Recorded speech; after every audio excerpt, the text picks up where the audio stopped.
నమస్కారం. శ్రీ శారదాదేవి చరితామృతం తదనంతర జీవితం. మాతృదేవి గ్రామీణ జీవితం కష్టంగానే గడిచింది. ఇంటి పనులన్నీ ఆమె చేయాల్సి వచ్చింది. బంధువులు, భక్తులు పలువురు ఆమెతో పాటు ఉండడం వల్ల రోజురోజుకి పనులు ఎక్కువ కాసాగాయి. కలకత్తాలో ఉంటున్నప్పుడు ఇంత పని ఉండదు. అంతేకాకుండా అక్కడ నిర్ణీత సమయంలో తప్పితే భక్తులు ఎవరికి ఆమెను దర్శించుకోవడానికి అనుమతి ఇచ్చేవారు కారు. అందువల్ల అక్కడ మాతృదేవికి కాస్త విశ్రాంతి లభించేది. కానీ గ్రామంలో ఆమె స్వేచ్ఛగా తిరిగేవారు. ఏ సమయంలోనైనా సరే భక్తులు దర్శనం చేసుకోవచ్చు. అందువల్ల మాతృదేవితో సన్నిహితంగా ఉండాలని అనుకునే భక్తులు దారి ఎంత కఠినమైనదైనా, సదుపాయాలు లేని గ్రామమైన జైరాంబాటికే వెళ్ళేవారు. కలకత్తాలో ఈ భక్తులు సకల సదుపాయాలతో జీవనం సాగించడం చూసిన మాతృదేవి గ్రామంలో కూడా అదేలా సదుపాయాలు కల్పించడానికి ఎంతో శ్రమపడేవారు. జైరాంబాటిలో పాలు విరివిగా లభించవు. అందువల్ల మాతృదేవి రోజు తామే పలువురి ఇళ్లకు వెళ్ళి పాలు, కూరగాయలు సేకరించేవారు. వంట స్వయంగా తామే చేసేవాళ్ళు, వడ్డించేవారు కూడా. ఆరోగ్యం బాగాలేని వారి పక్కన ఉండి సేవలు చేసేవాళ్ళు. తాము రావడం వల్ల మాతృదేవి పడుతున్న శ్రమలను చూసి భక్తులు నొచ్చుకున్నప్పుడు ఆమె అలాంటి సేవ చేయడానికి అవకాశం లభించిందని చెప్పి సంతోషపడేవాళ్ళు. జైరాంబాటి ప్రశాంతత, స్వేచ్ఛ, గ్రామీణ జీవితానికే చెందిన కొన్ని ఆచార వ్యవహారాలు మాతృదేవికి బాగా నచ్చేవి. అందువల్ల కొన్ని సమయాల్లో 1 సంవత్సరం పైగా గ్రామంలోనే గడిపేవాళ్ళు. కానీ గ్రామంలోని కఠినమైన ఇంటి పనులు, వంగదేశ గ్రామాలలో ఆ కాలంలో తాండవించిన మలేరియా వ్యాధి, వైద్య సదుపాయాలకు నోచుకోలేని పరిస్థితి ఇత్యాదులు మాతృదేవిని ఉద్బోధనలో ఉండేలా చేశాయి. అక్కడ ఆమె స్వేచ్ఛకు కాస్త భంగం కలిగిన డబ్బు బాధ్యత పనిభారమో ఉండదు. కలకత్తాలో స్వామి శారదానంద ఉద్బోధన గృహం కట్టడం గురించి, అందులో మాతృదేవి 1909 మే 23వ తేదీ గృహప్రవేశం చేసిన విషయం గురించి ఇప్పటికే చూసాం. 1909 డిసెంబర్లో ఈ ఇంటి పక్కన 100 అడుగుల స్థలం కొనుగోలు చేసి ఆ ఇంటిని ఇంకా విశాలం చేశారు శారదానంద. 1915లో ఇంకా 1-2 గదులు కట్టించారు. మేడ మీద ఉత్తరం వైపు వసారా మాతృదేవి గదిగాను, పూజ గదిగాను మార్చారు. ఈ ఇంట్లో మాతృదేవి తమ బంధువులు, సన్యాస శిష్యులు, గురుదేవుల శిష్యురాండ్లు, తమ సహాయకురాండ్లైన భక్తురాళ్లతో నివసించసాగారు. మాతృదేవి ఉద్బోధన్ ఇంట నివసించినప్పుడల్లా ఆమె ఖర్చులన్నింటినీ శారదానంద భరించారు. జైరాంబాటిలో నివసిస్తున్నప్పుడు శారదానంద కొంత డబ్బు పంపినా తమ కుటుంబానికి అయ్యే ఖర్చులను మాతృదేవే భరించారు. మంత్రదీక్ష ఇచ్చేటప్పుడు శిష్యులిచ్చే కానుకలు, సన్నిహితులైన భక్తులు ఇచ్చే కానుకలు మాత్రమే మాతృదేవి కుటుంబానికి రాబడి. మాతృదేవి శిష్యులలో పలువురు విద్యార్థులు, మధ్యతరగతి కుటుంబీకులు కావడంతో వారు సమర్పించే కానుకలు అంతంత మాత్రమే. వివేకానంద స్వామి శిష్యురాలైన మిస్సెస్ ఓల్బుల్ ప్రతి నెల అమెరికా నుండి 25 రూపాయలు పంపేవాళ్ళు. కాలాంతరంలో మాతృదేవికి నెలకు 100 రూపాయలు తక్కువ కాకుండా ఖర్చు అయ్యేది. మాతృదేవికి అవసరాలు బహు తక్కువే, కానీ కనీసం 10-15 మంది భక్తులైనా ఆమెతో పాటు సదా ఉండేవాళ్ళు. దానికి తోడు మాతృదేవి మీదనే ఆధారపడి జీవించిన రాధు, ఆమె తల్లి, పట్టించుకునేవారు లేని పలువురు బంధువులు, గ్రామ ప్రజల కోసము డబ్బు అధికంగా కావలసి వచ్చింది. మాతృదేవి చివరి రోజుల్లో రాధు తీరని వ్యాధి కారణంగా కూడా ఖర్చులు అధికమయ్యాయి. కోల్పార ఆశ్రమం గురించి అక్కడక్కడా ప్రస్తావించాం. జైరాంబాటి నుండి విష్ణుపూర్ వెళ్ళేటప్పుడు మాతృదేవి ఈ గ్రామంలో బస చేసి కాస్త విశ్రాంతి తీసుకుని వెళ్ళేవారు. నా ఆహ్వాన గది అంటూ దానిని పేర్కొనేవాళ్ళు. కాలక్రమంలో అది రామకృష్ణ మఠ శాఖగా రూపొందింది.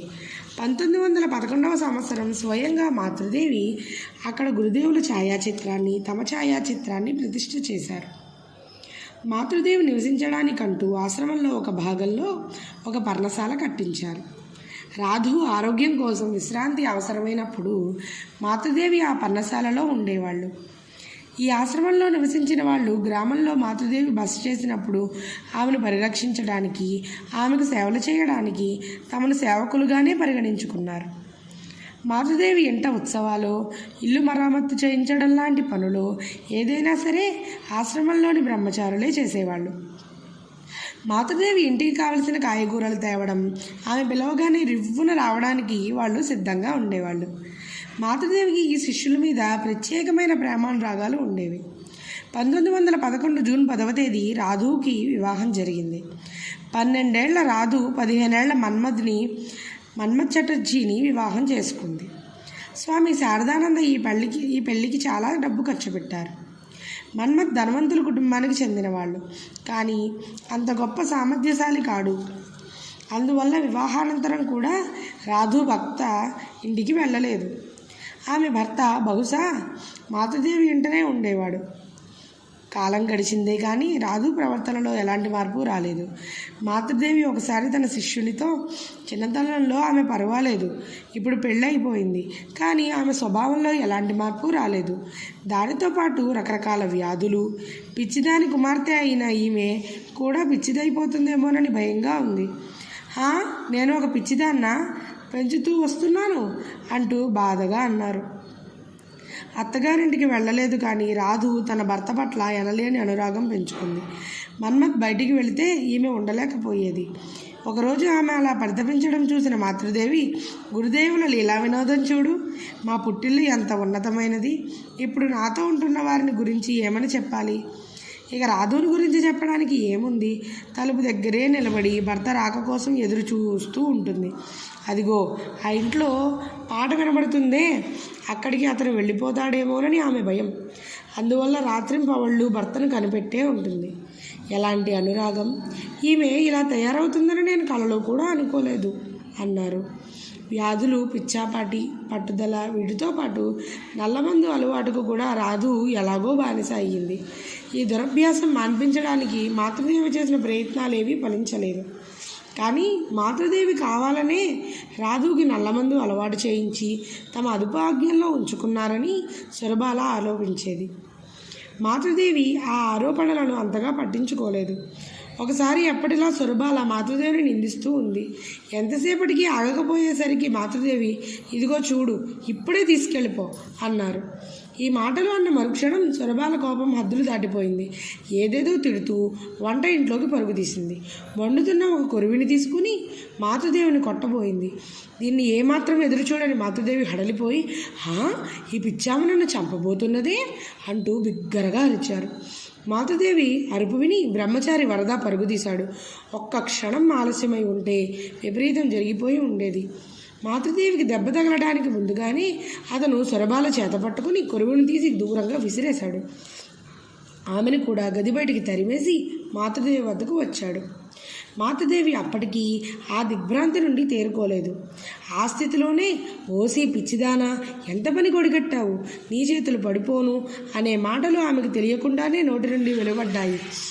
కానీ మరుక్షణమే ఇలాంటి శాపనార్థాలు తన నోటి నుండి రావడం గ్రహించిన మాతృదేవి హడలిపోయారు. ఓ భగవంతుడా, ఎంత పని చేశాను! ఇప్పటిదాకా ఎవరిని ఇలా అనని నా నోటి నుండి ఈరోజు శాపనార్థాలు వచ్చాయే, ఇంకా నేను బతికుండాలా అంటూ హృదయం ద్రవించిపోయేలా విలిపించారు. ఇంతదాకా మాతృదేవి సామాన్యంగా ప్రసన్న ఇంట్లోనే నివసిస్తూ వచ్చారు. మాతృదేవి దర్శనానికి వస్తున్న భక్తుల సంఖ్య ఈ కాలఘట్టంలో బాగా పెరిగింది. అందువల్ల మాతృదేవికి ఒక ఇల్లు కట్టించాలని భక్తులందరూ తీర్మానించారు. మాతృదేవి ఇంటికి సమీపంలోనే ఒక స్థలము, దాని పక్కనే పొలాలు, ఒక కొలను కొనుగోలు చేశారు. 4-5 గదులతో ఒక చిన్న ఇల్లు కట్టారు. 1916 మే 15వ తేదీ మాతృదేవి గృహప్రవేశం చేశారు. తమ శేష జీవితంలో ఆమె జయరాంబాటిలో ఉంటున్నప్పుడు మాతృదేవి ఈ ఇంట్లోనే నివసించారు. గృహప్రవేశ సమయంలో శారదానంద కలకత్తాలో లేరు, బృందావనానికి వెళ్ళి ఉన్నారు. అక్కడి నుంచి తిరిగి రాగానే జయరాంబాటికి వెళ్ళారు. అప్పుడు ఇంటిని, పొలాన్ని, స్థలాన్ని బేలూరు మఠం పేరిట రాయించారు మాతృదేవి. 1919లో రాధు గర్భవతి అయింది. ఆ రోజులలో ఆమె గర్వం, మొండి పట్టుదల హద్దులు దాటాయి. ఆరోగ్యం కూడా క్షీణించింది. మాతృదేవి అపరిమితమైన కలతకు లోనైన కాలఘట్టం ఇది. రాధు ఆరోగ్యము, మనోస్థితి మునుపటి కంటే అధ్వాన్నంగా తయారయ్యింది. ఆమె తీరని రుగ్మతలకు వైద్యం చేయడానికి అయ్యే ఖర్చుల కోసం మాతృదేవి డబ్బుకు ఎన్నో అగచాట్లు పడ్డారు. దాంతో మాతృదేవి ఆరోగ్యం కూడా దెబ్బతింది. కలకత్తా కోలాహలం నుండి దూరంగా ఉంటే రాధు పరిస్థితిలో మార్పు వస్తుందని తలచిన మాతృదేవి 1919 జనవరిలో జైరాంబాటికి పయనమయ్యారు. అప్పుడు ఒక శిష్యునితో, నాయన, ఉవ్వెత్తున పొంగుతున్న సముద్రాన్ని నాతో పాటు తీసుకుని వెళ్తున్నాను. సహాయానికి నా తనయులైన మిమ్మల్నే నమ్ముకొని ఉన్నాను అన్నారు. విష్ణుపూర్ దాకా అందరూ రైల్లో వెళ్ళారు.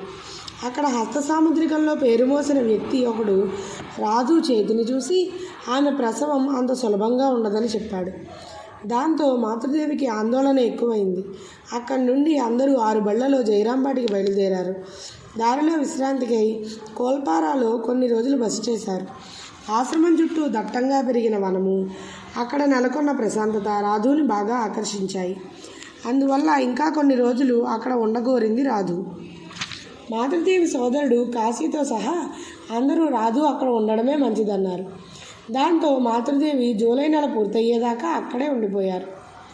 ఆ రోజుల్లో రాధు పరిస్థితి మాతృదేవికి అత్యంత శోచనీయంగా తయారయ్యింది.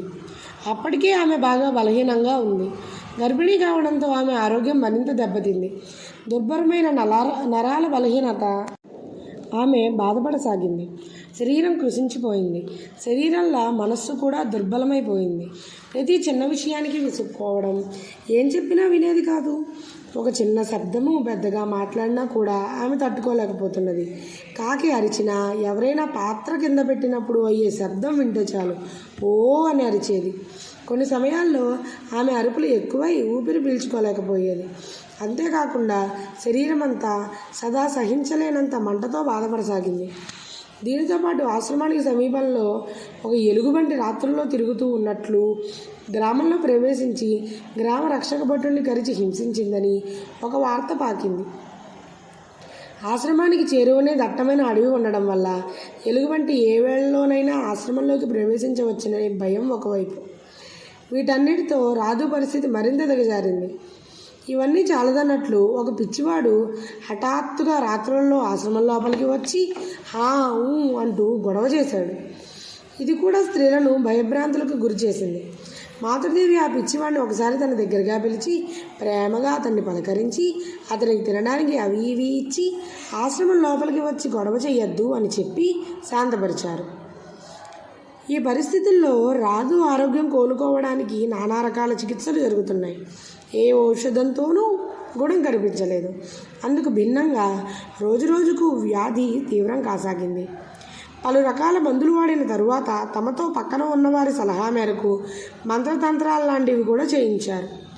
కోల్పారా నుండి 17 మైళ్ళ దూరంలో డిరోల్ అనే ఒక గ్రామం ఉంది. ఆ గ్రామానికి అధిష్టాన దేవత అయిన పిచ్చికాళి అత్యంత శక్తివంతమైన దైవమని, ఆమె చేతులకు వేసిన గాజులు తీసుకువచ్చి రాధు చేతులకు వేస్తే ఆమె ఆరోగ్యం కుదుటపడుతుందని సలహా ఇచ్చింది నళిని. మునుపు సొరబాలకు పిచ్చి ముదిరినప్పుడు ఆ గాజులనే ఆమె చేతులకు వేశారు. దాంతో ఆమెకు కాస్త ఉపశమనం కలిగింది. ప్రస్తుతానికి రాధు కూడా పిచ్చి పట్టే స్థితిలో ఉండడం వల్ల ఆ గాజుల వైద్యం గురించి సలహా ఇచ్చింది నళిని.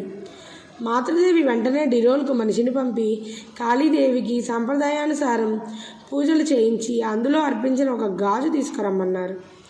గాజులు తీసుకురావడానికి వెళ్ళిన వ్యక్తి రాత్రికి తిరిగి వచ్చాడు. అతడు రాత్రి రావడం వల్ల ఒక సమస్య తలెత్తింది. ఎందుకంటే ఆ గాజులు రాత్రి సమయంలో చేతికి వేయరాదు, పైగా నేల మీద ఉంచరాదు. అందువల్ల రాత్రంతా దాన్ని ఒక చెట్టుకు కట్టి వేలాడదీశారు. మరునాడు రాధు చేతికి వేశారు. కానీ ఎలాంటి ఫలితము కనిపించలేదు. అప్పుడు సొరబాలకు వచ్చింది కదా కోపం, నళినిని తిట్టిపోసింది. ఇద్దరి మధ్య చెలరేగిన వాగ్యుద్ధమే ఆ చికిత్సకు లభించిన ఫలం. కొన్ని రోజులు గడిచాయి. రాధు పరిస్థితిలో ఎలాంటి మార్పు లేదు. చక్కని సదుపాయాలున్న కలకత్తాను వదిలి రాధుని ప్రసవం కోసం ఒక కుగ్రామానికి తీసుకువచ్చినందుకు సొరబాల మాతృదేవిని ఆడిపోసుకుంది. అక్కడే ఉంటే నా కూతురు ఎంతో బాగుండేది. ఇక్కడ చూడు మండు టెండలు, అందువల్లనే ఆమె అలా అయిపోయింది. ఎక్కడి నుంచైనా మంచి మొక్కను తెచ్చి ఆమె తలపై ఉంచు, అప్పుడే ఆమె ఆరోగ్యం బాగుపడుతుంది అంటూ అరవసాగింది. మాతృదేవి ఒక వ్యక్తిని పంపి చాలా దూరం నుంచి మంచుగడ్డ తెప్పించి రాధు తలపై ఉంచారు. అది చూసిన కాళీ పిచ్చిదాని మాటలు విని గర్భవతి తల మీద మంచు మొక్క పెట్టినందుకు మాతృదేవిపై కోపగించుకున్నాడు. ఇందువల్ల రాధుకు సన్నిపాతం కూడా రావచ్చు అంటూ ఆ వైద్యాన్ని ఆపించాడు. తర్వాత మాతృదేవితో, అక్కయ్య, ఇదొక వ్యాధి కానే కాదు, ఏదో భూతమో ప్రేతమో ఆవహించి ఉంటుంది, దాని పనే ఇదంతా. నాకు తెలిసిన ఒక మంత్రవేత్త ఉన్నాడు, అతన్ని పిలిపించవచ్చు అన్నాడు. కాళీతో పాటు బ్రహ్మచారి వరద వెళ్ళి ఆ మంత్రవేత్తను తోడ్కొని వచ్చాడు. మాతృదేవి అతన్ని ఆహ్వానించి రాధు పరిస్థితి వివరించి ఆమెను కాపాడమని కోరారు. మంత్రవేత్త అంతా అర్థం చేసుకున్నట్లు వెంటనే అందుకు ఏ వైద్యం చేయాలో చెప్పాడు. దానిని గురించి వినగానే మాతృదేవికి తల గిర్రును తిరిగిపోయింది. ఇతరులకి ఊపిరి ఆగిపోయేంత పని అయింది. అతడు చెప్పింది విని చలించని ఏకైక వ్యక్తి కాళీ మాత్రమే.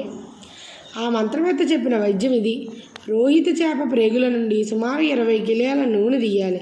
తర్వాత గానుగ నుండి తెచ్చిన నువ్వుల నూనెతో దాన్ని కలపాలి. దీనితో పలు సుగంధ ద్రవ్యాలను, అరణ్యంలో మనిషి పాదాలు సోకని చోటుకి వెళ్ళి అక్కడి నుండి పలు మృగాల పేడను, మరికొన్ని పదార్థాలను సేకరించి బాగా వేడి చేయాలి. దాని నుండి లభించే ద్రవ్యాన్ని రాధు ఒంటికి రుద్దాలి. దానితో పాటు అతడు మంత్రించి ఇచ్చే తాయెత్తును కూడా ఆమె కట్టుకోవాలి. అడవికి వెళ్ళి సేకరింపవలసిన పదార్థాల పెద్ద జాబితా విన్న అందరికీ ఈ మందును తయారు చేయవచ్చని చెప్పడానికి కూడా ధైర్యం లేకపోయింది. ఒక ప్రేతాన్ని పిలిచి కూడా మందు గురించి అడిగారు. అది చెప్పిన మందు కూడా పనిచేయలేదు. అదృష్టవశాత్తు మాతృదేవి బృందంలో కాస్త స్పష్టంగా యోచించే వ్యక్తి ఉన్నాడు. అతడు మాతృదేవితో, అమ్మ, ఇలాంటి వైద్యం ఏమీ వద్దు, ఒక మంచి డాక్టర్ని పిలుద్దాం అన్నాడు. ఇంతవరకు అన్ని వినోదాలను చూసిన మాతృదేవి విరక్తితో, ఒక సాధారణమైన ప్రసవానికి ఇన్ని అగచాట్లు, అడవిలో ఎవ్వరూ లేని చోట కుక్కలు నక్కలు కనడం లేదా, మనకెన్నికి ఇన్ని అగచాట్లు అన్నారు. అంటూ డాక్టర్ని రప్పించడానికి నిరాకరించారు. అంతలో స్వామి శారదానంద పంపిన ఒక డాక్టరు, ఒక దాది ఆశ్రమానికి వచ్చారు. మే నెల 9వ తేదీ కష్టపడకుండా రాధుకు సుఖప్రసవం జరిగింది. మగబిడ్డ పుట్టాడు. రాధు సుఖప్రసవంతో మాతృదేవితో సహా అందరూ ఊపిరి పీల్చుకున్నారు. ఆ బిడ్డకి వనవిహారి అని నామకరణం చేశారు. ఆ బిడ్డను కూడా మాతృదేవి చూసుకోవాల్సి వచ్చింది. ఈ 65 ఏళ్ల వయసులో కూడా గడ్డు రోజులను ఆమె చవిచూడవలసి వచ్చింది. మాతృదేవి శిష్యుడు ఒక ఆయన దినచర్య పుస్తకం ఆ గడ్డు రోజుల గురించి ఇలా చెబుతోంది. రాధు బిడ్డకు అప్పుడు 6 మాసాలు. బలహీనత కారణంగా రాధు లేచి నిలబడలేకపోయేది. ఎక్కడికి వెళ్ళినా నేల మీద పాక్కుంటూనే వెళ్ళసాగింది. మాతృదేవికి అప్పుడు ఆరోగ్యం బాగోలేదు. తరచూ జ్వరంతో బాధపడేవారు. ఒకరోజు ఉదయం మాతృదేవి కూరగాయలు తరుగుతున్నారు. రాధు మాతృదేవి వద్దకు నల్లమందు కోసం వచ్చింది. ఆమె ఎందుకు వచ్చిందో శారదమ్మకు తెలుసు. మాతృదేవి ఆమెను చూస్తూ, రాధి, అది కావలసినంత నువ్వు ఇప్పటికే తిన్నావు, నువ్వెందుకు లేచి నడవకూడదు? ఇకపై నిన్ను చూసుకోవడం నా వల్ల కాదు. నీ గొడవలో నా భక్తిని అన్నిటినీ వదులుకున్నాను. నీకోసం ఎంత డబ్బు ఖర్చు అవుతుందో తెలుసా? దేనికోసం? నేను ఎక్కడికి పోను దీనికోసం అని అన్నారు. మాతృదేవి ఇలా అనగానే రాధు ఉక్రోషంతో అక్కడున్న వంకాయని మాతృదేవి వైపు విసిరేసింది. అది వేగంగా వెళ్ళి మాతృదేవి మొహం మీద పడ్డది. బాధను భరించలేక మాతృదేవి విలపిస్తూ ముందు కొరిగిపోయారు. దెబ్బ తగిలిన చోట వాచింది. నొప్పితో బాధపడుతున్న మాతృదేవి నిటారుగా కూర్చున్నారు. గురుదేవుని చిత్రపటం వైపు చూస్తూ 2 చేతులు జోడించి, భగవంతుడా, ఆమె తప్పిదాన్ని క్షమించండి, ఆమెకు మతిస్థిమితం లేదు, ఆమెను క్షమించండి అంటూ ప్రార్థిస్తూ అత్యంత ఆవేదనతో తమ పాదధూళిని తీసి రాధు తలపై పెట్టి, రాధి, గురుదేవులు ఈ శరీరాన్ని చూస్తూ కటువుగా ఒక్క మాట కూడా మాట్లాడింది లేదు, కానీ నువ్వు దీనికి ఎంతో బాధ కలిగించావు. నా నిజమైన చోటు ఏదో మీ అందరికీ తెలియదు. నేను మీతో పాటు జీవిస్తుండడం వల్ల నా గురించి మీకు ఏది తెలియడం లేదు అన్నారు. మాతృదేవి మాటలు విని రాధు విలపించసాగింది. కొన్ని రోజులకు మునుపు మాతృదేవి కోల్పారాలో ఉంటున్నప్పుడు బెంగుళూరు నుండి ఒక భక్తుడు మాతృదేవిని దర్శించుకోవడానికి వచ్చాడు. అతడు రాధు ఖర్చులకంటూ చాలా పెద్ద మొత్తం మాతృదేవికి అందజేశాడు. తిరిగి వెళ్ళేటప్పుడు, అమ్మా, మీకు డబ్బు కావలసి వస్తే తటపటాయించక నాకు రాయండి అని చెప్పి మరీ వెళ్ళాడు. జయరాంబాటిలో మాతృదేవికి డబ్బు ఇబ్బంది కలిగింది. శారదానంద కాస్త ఆలస్యంగానే డబ్బు పంపేవారు. అలా పంపించినప్పుడల్లా ఆలస్యంగా పంపించినందుకు క్షమించమని రాసేవాళ్ళు. జాబును చదివిన శిష్యునితో మాతృదేవి, మనకు పంపడానికి శరత్ దగ్గర డబ్బు లేదని అనుకుంటాను, లేకపోతే అతడు ఇలా రాయడు. కొన్ని రోజులకు మునుపు ఇక్కడికి వచ్చిన బెంగుళూరు భక్తుడు నాకు అవసరమైతే డబ్బు పంపిస్తానని చెప్పాడు. కానీ డబ్బు కావాలంటూ నేను ఒక వ్యక్తిని ఎలా అడగను? ఎవరినీ యాచించకు అంటూ గురుదేవులు తమ అవసాన కాలంలో నాకు ఇచ్చిన ఆజ్ఞను పాటించలేకపోతానో ఏమో. ఇదిగో రాదు చూడు, నీకోసం నేను ఒకటొక్కటిగా ప్రతిదాన్ని వదులుకుంటున్నాను అన్నారు. కానీ రాధు మరీ మాతృదేవిని హింసపెట్టింది. 1920 ఏప్రిల్లో మాతృదేవి చిట్ట చివరి రోజుల్లో ఒకరోజు మాతృదేవి పడుకుని ఉన్నారు. ఆ రోజు వంగ సంవత్సరాది. రాధు బిడ్డకు ఆరోగ్యం బాగాలేదు. డాక్టర్ ఇవ్వరాదన్న ఆహారం ఇవ్వడానికి రాధు ప్రయత్నించింది. దాన్ని మాతృదేవి వారించారు. వెంటనే ఆమె కోపంతో, నువ్వు చస్తే బాగుండు కదా, నీ చితికి నిప్పు పెట్టా అంటూ అరిచింది. అందుకు మాతృదేవి, మంచిదే, కానీ నేను వెళ్ళిన తర్వాత నీ గదేమవుతుందో నీకు అప్పుడు తెలుస్తుంది. ఈ కొత్త సంవత్సరంలో నేను ఏం కోరుకుంటున్నానో తెలుసా? ముందుగా నువ్వు వెళ్ళిపోవాలి, తర్వాత నేను కూడా నెమ్మదిగా వెళతాను అని భరించరాని ఆవేదనతో అన్నారు. ఆ తరువాత 3 నెలలు మాత్రమే మాతృదేవి జీవించారు. నళిని, మాకు ఇద్దరు మాతృదేవితో పాటే ఉండేవాళ్ళు. రాధు కంటే ముందుగానే వాళ్ళిద్దరి పెళ్ళిళ్ళు జరిగిపోయాయి. నళిని తనకు నచ్చని ఒక వ్యక్తిని పెళ్లి చేసుకోవాల్సి వచ్చిందని ముందుగానే తెలిపాం. పైగా అత్త వాళ్ళింటి వాళ్ళు నిరుపేదలు. ఆమెను వారు ప్రేమతో చూడలేదు. ఇలాంటి అనేక కారణాల వల్ల వారిద్దరి బాధ్యతలను కూడా మాతృదేవే తీసుకోవాల్సి వచ్చింది. ఒక రాత్రి ఆమెను తీసుకువెళ్ళడానికి భర్త వచ్చాడు. అతన్ని చూడగానే నళిని ఒక గదిలోకి వెళ్ళి తలుపులు వేసుకుంది. భర్తతో వెళ్ళమని పట్టుబడితే ఆత్మహత్య చేసుకుంటారని భయపెట్టింది. ఎంతగా చెప్పినా ఆమె బయటికి రాలేదు. ఆమె ఏదైనా అఘాయిత్యం చేసుకుంటుందేమోనన్న భయంతో మాతృదేవి ఒక లాంతరు ఉంచుకుని గది దగ్గరే రాత్రంతా నిద్రపోకుండా గడిపారు. నళిని తలుపులు తెరిచినప్పుడు తెల్లవారిపోయింది. మాతృదేవి లేచి దీపాన్ని ఆర్పివేసి గంగా, గీత, గాయత్రి, భాగవత, భక్త, భగవాన్, గురుదేవా అంటూ భగవంతుని పవిత్ర నామాలను ఉచ్చరిస్తూ నిత్యకృత్యాలలో మునిగారు. ఆ రోజు ఎవరితోనో ఈ విషయంగా మాట్లాడుతున్నప్పుడు నెల్లిలో నా గుణం ఏదో కాస్త అంటుకుని ఉంది, అందువల్లే ఆమె భర్తతో వెళ్ళనంటోంది అన్నారు.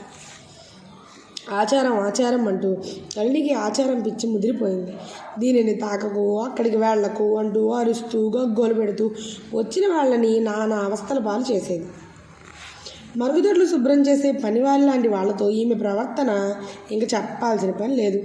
దానిని తాకారు, దీనిని అశుద్ధం చేశారు అంటూ ఈమె అరవడం చూసి వాళ్ళు హడలిపోయేవాళ్ళు. ప్రతిసారి మాతృదేవి వచ్చి వాళ్ళకి సర్ది చెప్పేవాళ్ళు. హఠాత్తుగా ఆమెకు తాను ఏదో అశుద్ధాన్ని తాకినట్లుగా, మైలపడినట్లుగా అనిపించేది. రాత్రి పగలంటూ వేళాపాళా లేకుండా వెళ్ళి స్నానం చేసేస్తుంది. ఇలా కొన్ని సమయాల్లో ఆమె రాత్రుల్లో స్థానానికంటూ వెళ్ళినప్పుడు మాతృదేవి ఆమెను రాజీ చేయాల్సి వచ్చేది. ఒకసారి ఇలాగే వేళకాని వేళలో స్నానానికి బయలుదేరింది. మాతృదేవి కారణం అడిగినప్పుడు ఒక కాకి నా మీద మూత్ర విసర్జన చేసింది అంది. మాతృదేవికి ఏడవాలో నవ్వాలో తెలియలేదు. నాకు 60 ఏళ్ళు దాటాయి. కాకి మూత్ర విసర్జన చేస్తుందని నేను ఇంతవరకు వెళ్ళలేదు. ఇలాంటి వెర్రిమొర్రితనానికి కారణం నీ మనస్సు అపరిశుద్ధంగా ఉండడమే. ఘోరమైన పాపం చేసిన కారణంగానే మనస్సు ఇలా అపవిత్రంగా తయారవుతుంది, తన పవిత్రతను కోల్పోతుంది. కృష్ణబోసు సోదరిది కూడా ఇలాంటి స్వభావమే. గంగానదిలో స్నానం చేసేటప్పుడు తల నీళ్ళల్లోకి మునిగిందా అని పక్క వాళ్ళని అడుగుతుంది. ఇలా ప్రతిదానికి సంశయం కలగడం వల్ల ఇది ఒక జాడ్యంగా తయారవుతుంది. ఇందువల్ల మనసు పావనం కాదు. అపరిశుద్ధమైన మనస్సును పరిశుద్ధం చేయడం అంత సామాన్యమైన పని కాదు. ఇలాంటి పనికిరాని ఆచార పిచ్చి నీ జీవితంలో ఒక అవరోధంగా మిగిలిపోతుంది అన్నారు మాతృదేవి. నల్లికి సొరబాలకు ఎప్పుడూ పడదు. చిన్న చిన్న విషయాలకు కూడా యుద్ధానికి దిగే వీళ్ళిద్దరిని రాజీ చేయడానికి మాతృదేవికి తలప్రాణం తోక్కొచ్చేది. వీటితో పాటు తాము ప్రవర్తించిన విధం గురించి మాతృదేవి చెప్పింది కుటుంబ జీవితానికి అత్యంత అవసరమైనది. ఇదిగో చూడు, నువ్వేం చేసినా సరే కుటుంబంలో ప్రతి ఒక్కరికి తగిన స్థానం ఇవ్వాలి. వాళ్ళందరి అభిప్రాయాలు అడగాలి. ఇతరులకు స్వేచ్ఛనిస్తూ వారిని కార్యోన్ముఖులను చేసి మనం కొంత దూరంగా ఉండి తప్పు జరగకుండా చూసుకోవాలి. రాధు అత్తవారి ఇంటికి ఏమైనా పంపవలసి వస్తే నేను నళిని అభిప్రాయం అడుగుతాను. సొరబాల, నళిని పాము ముంగిసల్లా ఒకరి మంచి ఇంకొకరికి కనబడదు. ఈమె నీడను కూడా ఆమె తాకదు. అంత ఒద్దిక. కానీ నళినికే బాధ్యతను అప్పగిస్తూ, ఇదిగో చూడు నళిని, ఈ చీటీలో రాధు ఇంటికి పంపవలసిన వస్తువుల జాబితా ఉంది. అందులో ఏమేమి పంపాలో నువ్వే కాస్త చెప్పమ్మా అనేదాన్ని. ఆమె ఎంతో సంతోషపడేది. వెంటనే ఆ చీటీని తీసుకుని, ఏమిటత్తా మీరు, ఇవి ఎలా సరిపోతాయి? వాళ్ళందరూ మీ పట్ల ఎలా ప్రవర్తించినా సరే రాధు పిచ్చిదే, మతిస్థిమితం లేనిది. వారు మీకు ఆందోళన కలిగిస్తున్నారని మీరు పిసినారితనం చూపించాలా?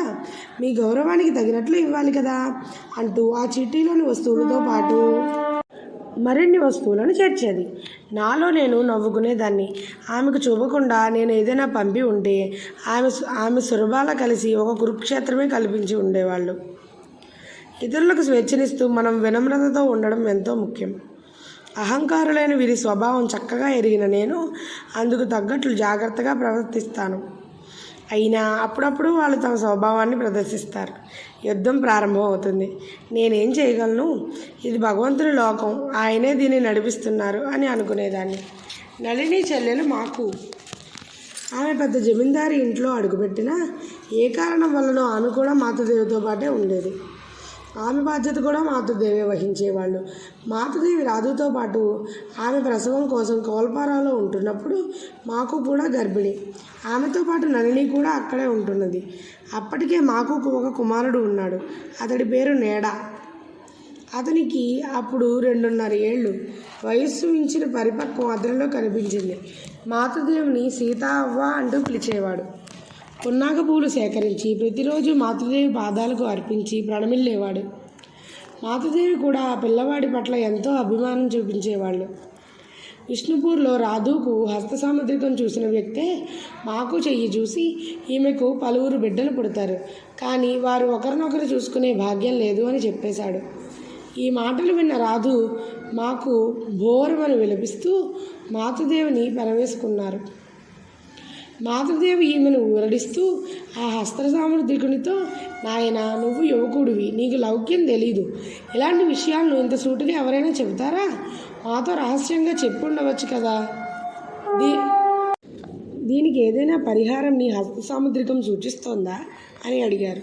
అందుకతడు వరుసగా ఒక 3 మంగళవారాలు దేవీ మహత్యం చదవాలి, లేకపోతే వినాలి, తరువాత హోమం మొదలైనవి చెయ్యాలి అన్నాడు. మాతృదేవి అతను సూచించింది చేయడానికి అంగీకరించారు.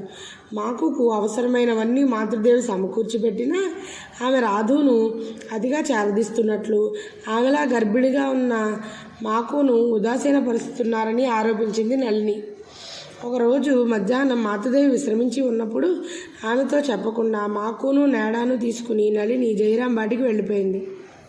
ఈ విషయం తెలుసుకున్న మాతృదేవి బాధగా బ్రహ్మచారి వరదునితో, వెళ్ళేటప్పుడు నేడాను నా వద్దకు తీసుకొచ్చి నమస్కరింప చేయాలని కూడా ఆమెకు తోచలేదు. నేనేం చేయను, తలరాత ప్రకారమే కదా జరుగుతుంది అన్నారు. అయినా ప్రతిరోజు జయరాంబాటికి బ్రహ్మచారి వరదను పంపించి సంగతులు తెలుసుకుంటూనే ఉన్నాడు. హఠాత్తుగా నేడా జబ్బుపడ్డాడు. అతని చికిత్స కోసం ఏర్పాట్లు చేశారు మాతృదేవి. కానీ ఎటువంటి ప్రయోజనము లేకుండా 3 రోజులలో నేడా చనిపోయాడు. ఈ విషయం తెలుసుకుని మాతృదేవి బోరున విలిపించారు. 10 రోజుల తరువాత కూడా అతని జ్ఞాపకాలతో కళ్ళు చెమ్మగిల్లేవి. బాధతో ఒక భక్తునితో ఇలా అన్నారు, నేడా పూర్వజన్మలో ఒక ఉన్నతమైన ఆధ్యాత్మిక సాధకుడై ఉండాలి. ముక్తి లభించడానికి మునిపే మరణించి ఉంటాడు. బహుశా మహనీయుడై ఉండివచ్చు. ఏదో కాస్త రుణం ఉండిపోయింది, అది ఇప్పుడు తీరిపోయింది. ఇది అతని చిట్ట చివరి జన్మ. ఈ వయస్సులో ఇంతటి పరిపక్వత ఏ పిల్లవాడిలోనూ కనబడదు. ప్రతిరోజు పున్నాగ పువ్వులు నా పాదాలపై ఉంచి పూజించేవాడు. శరత్ను ఎర్రమామ అని పిలిచేవాడు. 2.5-3 ఏళ్లే ఉంటాయి. చదవడం రాయడం తెలీదు. అయినా శరత్ రాయడానికి కూర్చున్నట్టు వీడు ఒక విరిగిన కర్రపెట్టె ముందు కూర్చుని జాబు రాస్తున్నట్టు అభినయించేవాడు. ఏం రాస్తున్నావు అని అడిగితే, ఇక్కడ విషయాలను ఎర్రమామకు రాస్తున్నాను అనేవాడు. ఇలా అంటూ మళ్ళీ విలపించసాగారు. అప్పుడు భక్తుడొకడు, అమ్మా, బిడ్డలు చనిపోతే ఎంత దుఃఖం మీకు, ఇప్పుడు అది అర్థమవుతుంది కదా అన్నాడు. అందుకు మాతృదేవి, నాయన, అది చెప్తే తెలుసుకోవాలా ఏంటి? అతన్ని కోల్పోయిన దుఃఖం నుండి ఇంకా నేను కోలుకోలేకున్నాను అన్నారు. ఇలాంటి గడ్డు రోజులు గడిచాక 1919 జూలై 3వ వారం మాతృదేవి కోల్పారాల నుండి జయరాంబాటికి వెళ్ళారు. గృహస్థ జీవితం గురించి గురుదేవులు ఒక సందర్భంలో, నువ్వు సంసారంలో జీవించవచ్చు కానీ ప్రాపంచికత నీలో ప్రవేశించకూడదు. పడవ నీళ్ళల్లో ఉండవచ్చు కానీ పడవలో నీళ్లు ప్రవేశించకూడదు. అలా జరిగితే పడవ మునిగిపోతుంది అని చెప్పి ఉన్నారు. మాతృదేవి జీవితంలోని తుదిఘట్టంలో ఉన్న మనకు ఒక సందేహం కలగవచ్చు. మాతృదేవి గృహస్థ జీవితం అనే పడవలో లౌకిక జలం ప్రవేశించిందా, లేకపోతే రాధు పట్ల, ఆమె ద్వారా కుటుంబం పట్ల మాతృదేవికి ఎందుకు ఇంత అనురక్తి? వీరి కష్టసుఖాలు పంచుకుని ఎందుకు ఇలా బాధపడాలి? ఈ సందేహాన్ని నివృత్తి చేసుకుని తర్వాత జీవిత చరిత్రను పరికిద్దాం. ఈ సందేహం మనకు మాత్రమే కాదు, మాతృదేవితో జీవించిన చాలామందికి కూడా అప్పుడప్పుడు వచ్చింది. ఆమెను గురించి అపనమ్మకము, గందరగోళము ఏర్పడ్డాయి. ఆమె రాధు పట్ల పెంచుకున్న అనురక్తి ఒక సాధారణ స్త్రీలా కుటుంబంలో వారితో కలిపిన జీవితం పలువురికి అగమ్య గోచరమయ్యింది. మాతృదేవి అనేక ఆధ్యాత్మిక అనుభూతులు, స్థితులకు సాక్షి అయిన యోగిన్మాకు కూడా ఇలాంటి సంశయమే వచ్చిందంటే ఇక ఇతరుల గురించి చెప్పడానికి ఏముంది? ఏమిటిది? గురుదేవులు మూర్తీభవించిన త్యాగంలా జీవించారు. మాతృదేవి బొత్తిగా ఒక సాధారణ గృహిణిలా అయిపోయారే. రాత్రింబవళ్ళు తమ తమ్ముళ్ళు, మేనగోడళ్ళు అంటూ పరిగెత్తుతున్నారు. నాకేమీ అర్థం కావడం లేదే అని అనుకుంది యోగిన్మ. ఇలాంటి సంశయం కలిగిన కొన్ని రోజుల తర్వాత ఒకరోజు ఆమె గంగా తీరంలో ధ్యానం చేసుకుంటున్నది. అప్పుడు హఠాత్తుగా గురుదేవులు ఆమెకు దర్శనమిచ్చారు.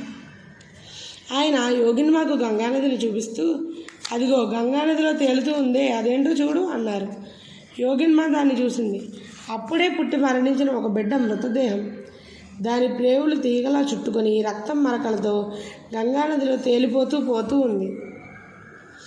ఏం అనూహ్యం రా బాబు, ఏం అసహ్యం రా బాబు అని తలుస్తూ నిలబడిన ఆమెతో గురుదేవులు, ఈ అశుద్ధం గంగానది పారిశుద్ధ్యాన్ని పాడు చేయగలదా?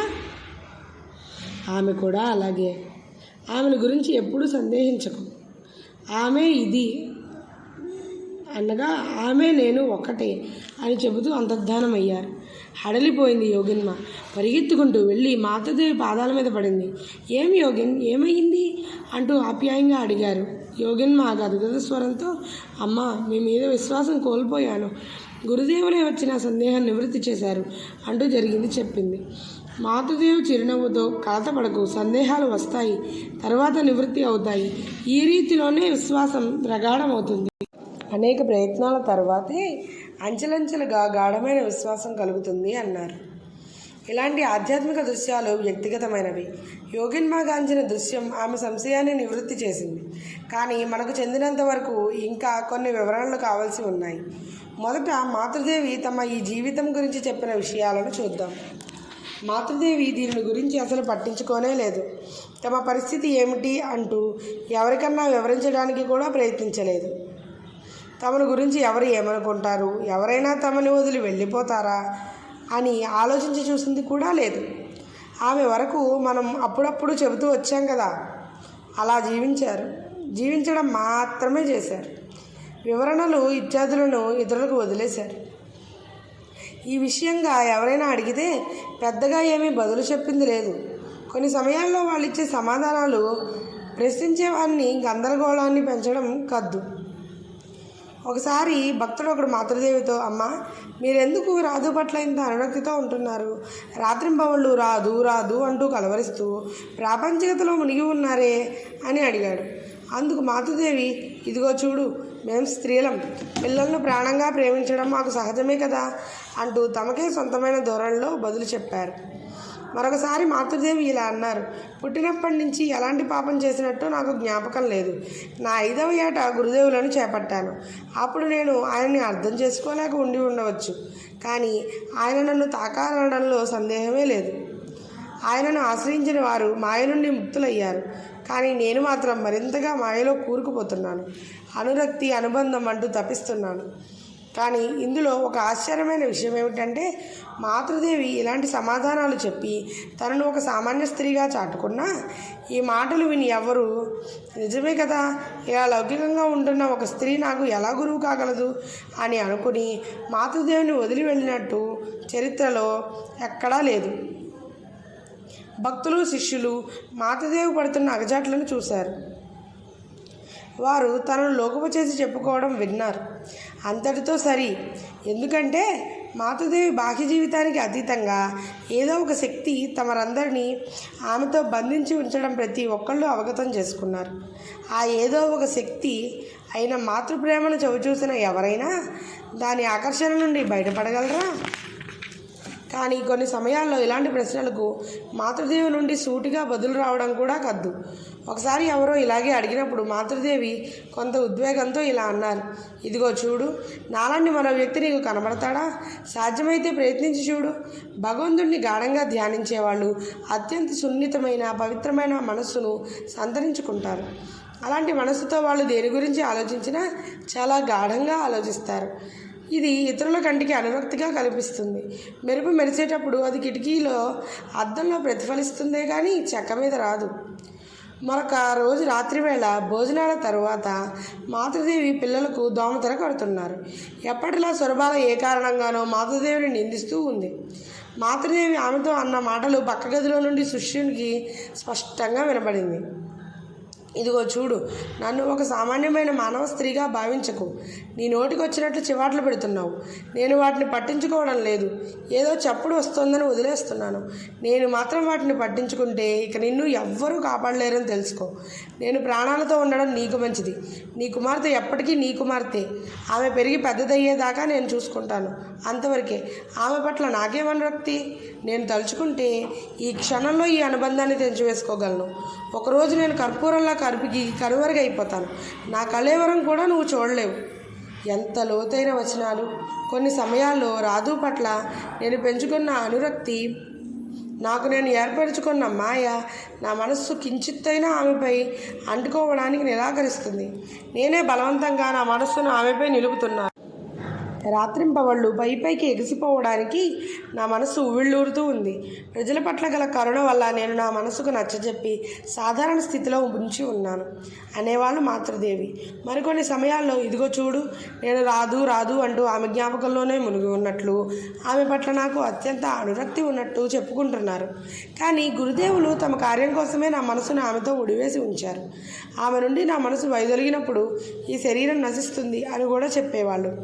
అందువల్ల మాతృదేవి రాధు పట్ల కుటుంబం వారి పట్ల పెంచుకున్న ప్రేమ లౌకిక ప్రజలు పెంచుకునే సాధారణ అనురక్తో అనుబంధమో కానీ కాదు. స్వామి తపస్యానంద తమ గ్రంథంలో వివరించిన కొన్ని కారణాలను ఇంకా మరికొన్ని యథార్థాలను చూస్తే మనకు ఇది ఇంకా స్పష్టంగా అర్థమవుతుంది. ఆధ్యాత్మికతను అన్వేషిస్తూ మాతృదేవిని ఆశ్రయించిన శిష్యులు ఆమె లౌకికతలో మునిగి ఉన్నట్లు చూశారు. ఇందులో సందేహమే లేదు. కానీ వాళ్ళందరూ మాతృదేవితో మెలిగిన కొద్ది రోజుల్లోనే లౌకిక బంధాలన్నీ తెగిపోయి తమ మనస్సుల్లో ప్రశాంతత నెలకొవడానికి స్పష్టంగా గమనించారు. వారిలో పలువురు తమ ఆస్తులను సుఖాలను త్యజించి సన్యాసులయ్యారు. ఇది ఎలా సాధ్యం? స్వయంగా లౌకికతతో మునిగి ఉన్న ఒక వ్యక్తి ఇతరులలో త్యాగం గురించిన ఆలోచనలను రేకెత్తించడం సాధ్యమేనా? అది అసంభవం. అందువలన మాతృదేవి పెంపొందించుకున్నది లౌకిక అనురక్తి కానే కాదు. సామాన్యంగా ఒక వ్యక్తి మరొక వ్యక్తి పట్ల లేక వస్తువు పట్ల అనురాగం పెంపొందించుకుంటే ఇతరుల పట్ల ఇతరుల వస్తువుల పట్ల అనురాగము అనుబంధము తగ్గిపోతుంది. ఇది మన నిత్యానుభవం. అంతేకాదు, ఇలాంటి అనురక్తి ఒక వ్యక్తిలో అసూయను పెంచుతుంది, ప్రతిఫలం ఎదురుచూస్తుంది. కానీ మాతృదేవికి ఇలాంటి గుణాలు మెచ్చుకు కూడా లేవు.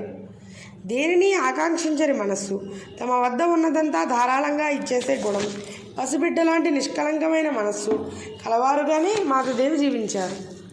నిజానికి ఆమె బంధువులు భవిష్యత్తు గురించి యోచించక వచ్చిందంతా ధారాళంగా ఇచ్చేస్తున్నట్లు ఆమెను తప్పుపట్టారు, గుర్తించారు. మాతృదేవితో మెలిగిన ప్రతి ఒక్కళ్ళు ఆమెను తమ సొంత తల్లిగా భావించి ప్రవర్తించడం ఆమె వచనామృతం చదివిన వాళ్ళందరికీ అర్థమవుతుంది. నిజంగా ఏమిటంటే ఆమె మనసు మహాసాగరంలా విస్తరించి ఉండడమే. సముద్రంలో ఉప్పు గుణం ప్రతి బిందువులోనూ చొచ్చుకొని పోయి ఉంటుంది. కొన్ని చోట్ల కొంత ఎక్కువగా ఉండవచ్చు. ఆ కారణంగా ఇతర చోట్లలో ఉప్పు రుచి తగ్గిపోతుందని అర్థమా ఏమిటి? సముద్రం ఎంత విస్తృతంగా వ్యాపించి ఉండడం వల్ల ఒక చోట ఉప్పు నైజం ఎక్కువగా ఉన్నా అది ఇతర చోట్లను ఏ రకంగానూ ఆటంకపరచదు. అదేలా మాతృదేవి ఎల్లలేని ప్రేమ శోచనీయమైన పరిస్థితులలో పుట్టి దుర్భరంగా జీవించిన కొందరికే ఎక్కువగా పొంగిపొరలింది. అంత మాత్రాన మిగిలిన మీద ఉన్న ప్రేమ తగ్గి ఉంటుందని కాదు. సామాన్యంగా ఒక వ్యక్తి మరొక వ్యక్తిపై ఉంచిన అనురక్తి పెరుగుతూ పోతుంది. అనురక్తిని పెంపొందించుకునే వాళ్ళు దుర్బలులు అవుతారు. ఆ అనురక్తి వారికి ఎనలేని ఆవేదనను కలిగించినా వారు దానికి అబంధహస్తాల నుండి బయటపడజాలరు. ఒక్క మాటలో చెప్పాలంటే అనురక్తి అన్నది ఒకరిలోని త్యాగబుద్ధిని కొద్ది కొద్దిగా నశింపజేస్తుంది. కానీ మహాత్ములలో ఇందుకు భిన్నంగా అనురక్తి, త్యాగం సమపాళ్లలో ఉండడం చూడవచ్చు. వాళ్ళు ఏదైనా ఒక పనిని చేయడం ప్రారంభిస్తే దానిని ఎంతో అనురక్తితో నిర్వర్తిస్తారు. కానీ ఆ పనిని వదులుకోవాల్సి వస్తే రవ్వంత కూడా కలత చెందక వదిలేసుకుంటారు. తర్వాత దానిని గురించి అసలు ఆలోచించరు కూడా. ఆశ్చర్యపోయేటంత నిర్లిప్తత, త్యాగము మాతృదేవిలో చోటు చేసుకున్నాయి. బంధువులు, భక్తులు, శిష్యులు చనిపోయారని తెలియగానే మిన్నువిరికి మీద పడినట్లు విలపించేవాళ్ళు. కానీ పూజా సమయం లాంటివి వచ్చేస్తే కన్నీళ్లు తుడుచుకుని ఏమీ జరగనట్లు పూజ, నైవేద్యం ఇత్యాదుల్లో మునిగిపోయేవాళ్ళు. ఇలా సంకల్ప మాత్రాన అవధుల్లేని దుఃఖం నుండి ప్రశాంతమైన స్థితిలోకి రావడం సామాన్యులకు అసాధ్యం. అనురక్తి పెంపొందించుకునేటట్లు దానిని సంకల్ప మాత్రాన వదులుకోగలగల శక్తి కూడా మాతృదేవి కరతలామలకం. సామాన్యంగా అవసాన కాలంలో, అందున ప్రాణాలు పోయే సమయంలో లౌకిక వ్యక్తుల మీద, బాంధవుల మీద అనురక్తి, అనుబంధం ఎక్కువ అవుతాయి. తాము కోరుకున్న వాళ్ళందరూ తమ వద్దే ఉండాలని వాంఛిస్తారు. కానీ మాతృదేవి స్థితి లౌకికల ఈ సాధారణ స్థితికి పూర్తిగా భిన్నం. చివరి రోజుల్లో రాధు పట్ల ఆమెకున్న అనురక్తి, అనుబంధము పూర్తిగా తొలగిపోయాయి. చివరి రోజుల్లో ఎందుకు, అంతకు మునిపే మాతృదేవి రాధు అయినా సరే, బంధువులు ఎవరైనా సరే వారికి తగ్గ స్థానాల్లోనే ఉంచాలి. పరిస్థితులను తమ అదుపులో ఉంచుకున్నారే కానీ తాను పరిస్థితులకు లొంగిపోలేదు. తమను గురించి, తాము చేయవలసిన కార్యం గురించి ఆమెకు స్పష్టంగా తెలుసు. రాధు పెళ్లి మంటలు జరుగుతున్నప్పుడు తగిన వరుణ్ణి వెతకమని ఎవరైనా భక్తులకు చెప్పమని మాతృదేవితో ఒక వ్యక్తి చెప్పాడు. అందుకు మాతృదేవి, వరుడు వచ్చినప్పుడు వస్తాడులే, ఎవరిని వివాహం అనే బంధంలో పడవేయడం నాకు నచ్చదు, అది నా పని కూడా కాదు అంటూ నిష్కర్షగా చెప్పేశారు. అంతేకాదు 1918 ఏప్రిల్లో కోల్పారాలో ఉంటున్నప్పుడు మాతృదేవి మలేరియాతో బాధపడ్డారు. జ్వరం 103 డిగ్రీల దాకా వచ్చింది. మంచం పడ్డారు. ఆ సమయంలో రాధు పట్టుబట్టి భర్త ఇంటికి వెళ్ళిపోయింది. అందుకు మాతృదేవి ఎంతో నేర్చుకున్నారు. అదే సమయంలో రాధు స్వయంగా తానే నిర్ణయాలు తీసుకోవడం మొదలుపెట్టడం చూసిన మాతృదేవి ఇక ఆమెకు తన సహాయం అవసరం లేదని గ్రహించారు. అప్పటి నుండి ఆమెకు తమ మనస్సులో కేటాయించిన ప్రత్యేక స్థానాన్ని తొలగించేశారనే చెప్పాలి.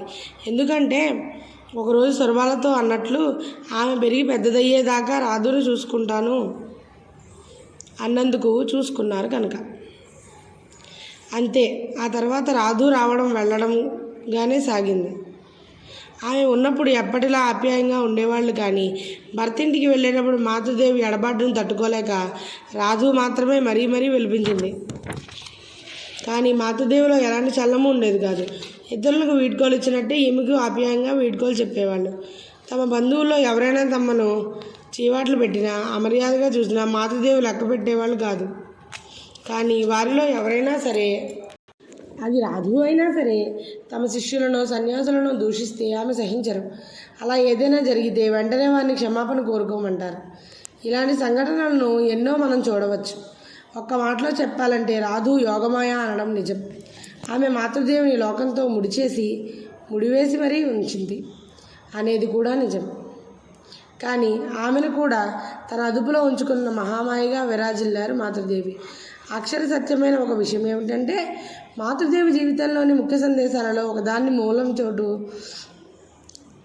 చేసుకున్న విభాగం ఇదే. ఇలా ఉవ్వెత్తున లేచిపడే తరంగమైన భీకర సముద్రం లాంటి కుటుంబ పరిస్థితుల్లో కూడా ఆమె గృహస్థులకు, సన్యాసులకు దారి చూపగల గురుదేవిగా జీవించగలిగారు. ఈ క్షణం కుటుంబ సమస్యలతో సతమవుతున్న వాళ్ళు మరుక్షణం పారమార్థిక ఉన్నత శిఖరాలకు చేరుకుని ఇతరులకు మంత్రదీక్ష ఇవ్వగలిగారు. ప్రతి ఒక్కరికి మాతృదేవి అదే క్షణంలో విభిన్నమైన వ్యక్తిగా కనిపించడం మనం వచనామృతంలో చూడగలం. మంత్రదీక్ష పొందిన క్షణమే తాము ఆధ్యాత్మిక అనుభవాలు పొందినట్లు పలువురు శిష్యులు చెప్పి ఉన్నారు. మాతృదేవి గురుదేవిగా ఉండడం ప్రధానమైతే కుటుంబ పరిస్థితుల్లో కొట్టుమిట్టాడడం అంతకంటే ముఖ్యమని గ్రహించాలి.